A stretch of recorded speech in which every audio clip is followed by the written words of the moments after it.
Welcome back to another episode on the J.A.T side.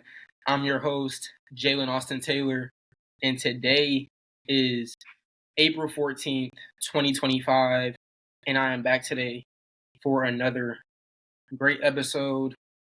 And I'm just back to just give you guys some fun entertainment and a great topic with some great points for you guys to take away home on. Before we get into this episode, I do have a couple of announcements.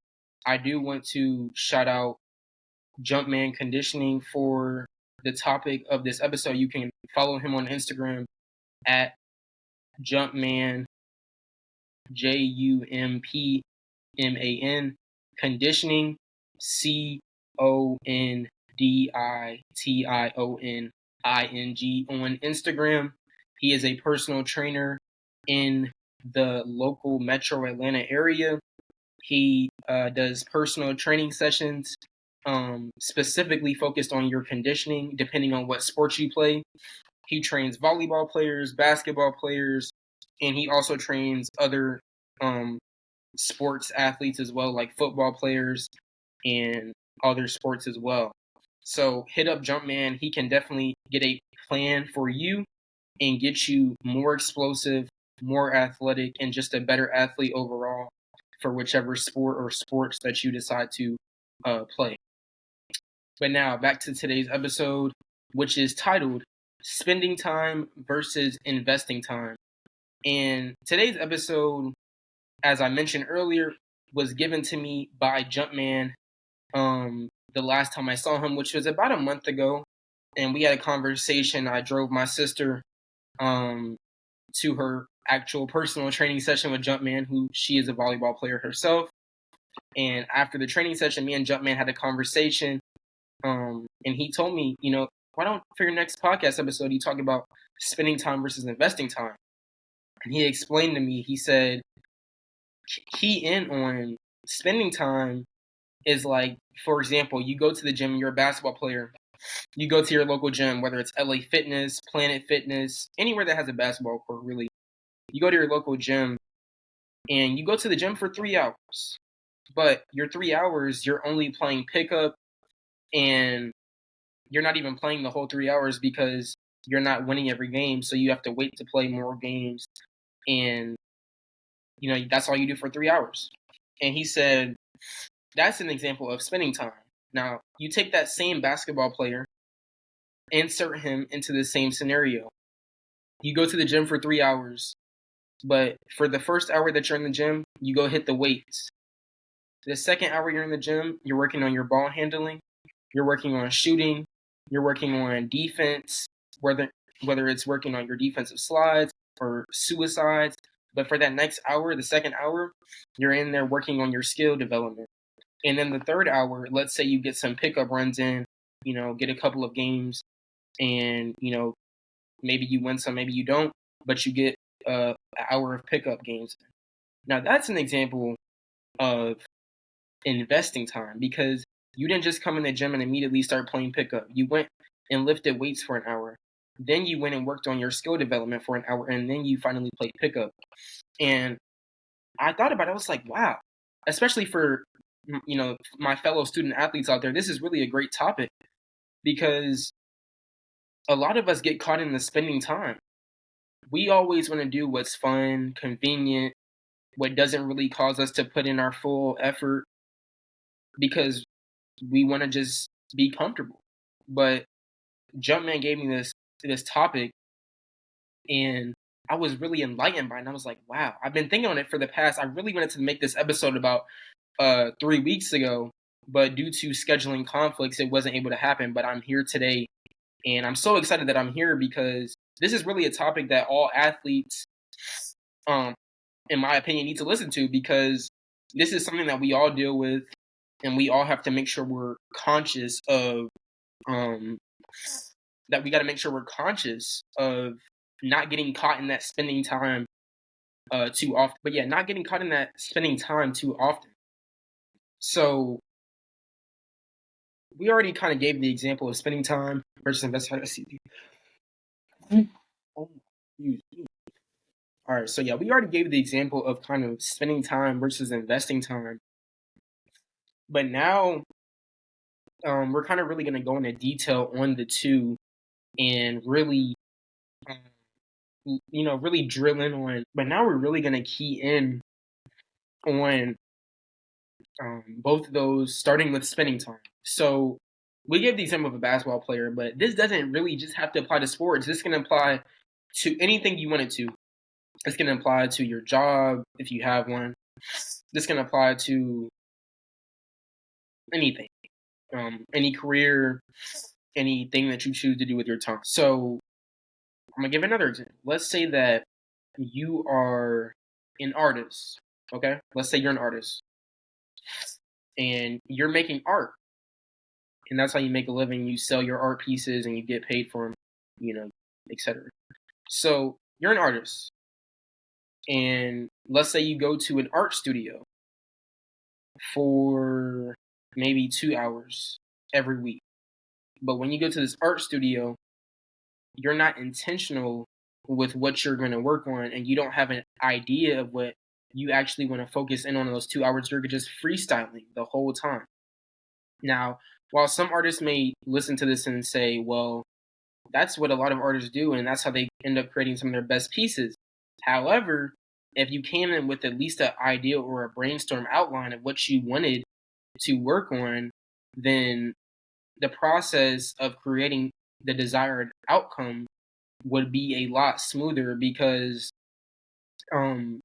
you really just, I feel like when you have an idea of what you want, then it gives you a better um, finished product.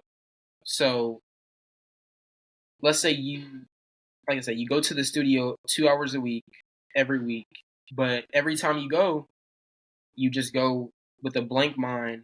You don't know what you want to do. And you actually end up spending about 30 minutes every week that you go to the studio of your time just thinking about what you want to do. So instead of doing that prior to it, you spend 30 minutes of your studio time trying to basically come up with an idea of what you want to make.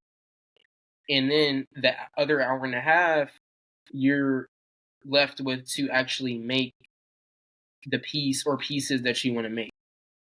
So let's say over the course of a month, which will be a total of 8 hours, let's say you made 5 pieces. And the pieces that you made, you really only want, or you really only like 2 of the pieces that you made. So the other 3 pieces, you're not really too confident in selling. So you end up keeping those pieces. And now the 2 pieces that you like, you have to charge them, or you have to ask for basically way over the real price that that item should be sold for. And then you end up only selling one of the 2 pieces that you made. And obviously, if you sell one piece, even if it's for $100, that's not going to be enough to, support your business. And you're having to spend money to go to the studio and make art.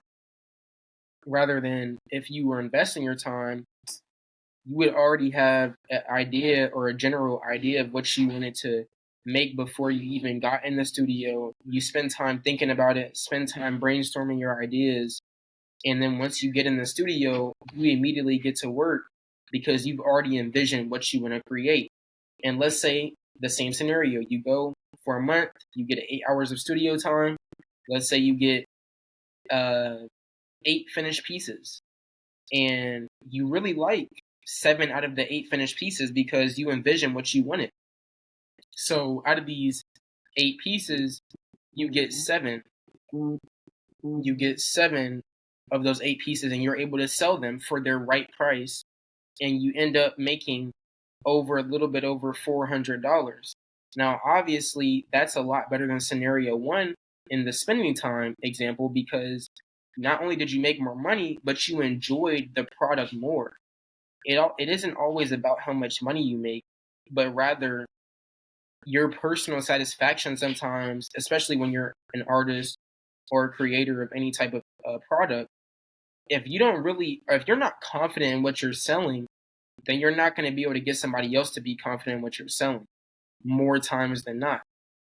So the first person you have to get to believe in whatever you're selling, if you're in the selling industry, you have to believe that your product is worthy to be sold and that it's valuable enough to be sold at whatever price you sell it for. So yeah, that's just another example. But also, I want to say that spending time is kind of like going into something and not really being specific about what you do with your time. Because, like I said, especially a lot of student athletes and specifically high schoolers, we can get caught in the loop of going through the motions every day, not really being detail oriented about what we do with our time in our sports. And we kind of just go through the motions but we expect to get better. We expect the big results. We expect to have the spotlight or have whatever recognition we want to have, but we don't really ever get specific about our development. And rather, if we invested our time more, we'd be more specific. We'd be more detail oriented about what we do, whether you're a basketball player and you're getting in the gym, and whether you're a football player and you're going to work on your skills in the field, or baseball player, or soccer player, any sports you could think of. But investing that time is really being specific about what you want to do and what you want to work on while in the time that you're there. And spending time can be equated to wasting time, unproductivity, just not being productive, and also bad time management, which kind of also goes into wasting time. And those are all things that happen when you're spending your time and just basically, like I like to call it, going through the motions. Rather, when you're investing your time, you is using your time to develop yourself, to make improvements to your inner self or physical self. And this is also can be translated to productivity, being productive, using your time wisely, having good time management, being detail oriented, all those things that I mentioned. So I have a challenge for all, not just athletes, but anybody listening to this that that invest time in anything that they do in life. And I feel like everybody who's listening to this has something that we invest time into every day. I challenge you this week, invest your time. Don't spend it. Invest your time. Invest it. Don't go through the motions. Don't be lackadaisical. Don't have no details. Or be detail oriented, rather. Be productive. Do things that feed and grow yourself, your development. And just be the best version of yourself you can be and really push yourself. Push yourself to be better every single day. And really, if you do that over the years, you'll make so much more growth and you'll have so much more growth and improvement in so many different areas just because you were intentional about the way that you spent your time. Once again, shout out to Jumpman for this great idea. Once again, you can follow him on Instagram at Jumpman Conditioning. No spaces, no underscores, just Jumpman Conditioning. I appreciate you guys. If you made it to the end of this episode, feel free to go ahead and leave a comment on this episode or go ahead and share this episode. Hit me up, tag me on Instagram on all social media platforms at the J.A.T side. I appreciate all of you, and I hope you have a great rest of your week. But until next time, which I will be back later this week, I'm your host, Jalen Austin Taylor, and I'm out.